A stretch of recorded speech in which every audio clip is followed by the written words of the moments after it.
Ahojte!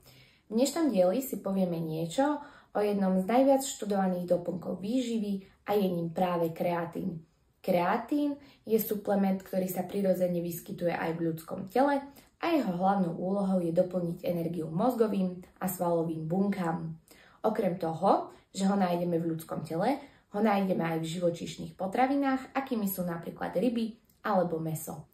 Najvyššiu dávku kreatínu nájdeme práve v hovädzom mäse, avšak na to, aby sme prijali odporúčanú dennú dávku kreatínu, ktorá predstavuje 5 gramov, by sme denne museli zjesť aspoň kilo hovädzieho mäsa, čo predstavuje extrémne množstvo. Práve preto je na trhu dostupný kreatín v práškovej forme, ktorým vlastne môžeme doplniť kreatín potrebný pre naše telo, alebo ho nájdeme aj v tabletovej forme, ktorú nájdete aj na stránke protein.sk. Ja osobne preferujem túto práškovú formu.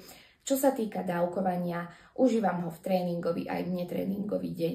V tréningový deň si dávam jednu odmerku, a teda 5 gramov pred tréningom, a v netréningový deň si dávam jednu odmerku ráno.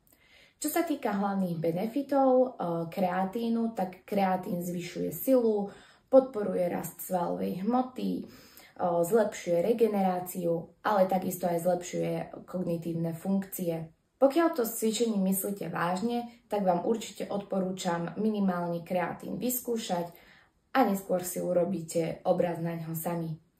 Ak sa vám toto video páčilo, určite nezabudnite hodiť like a odber a budem sa tešiť na ďalšie video. Ahojte!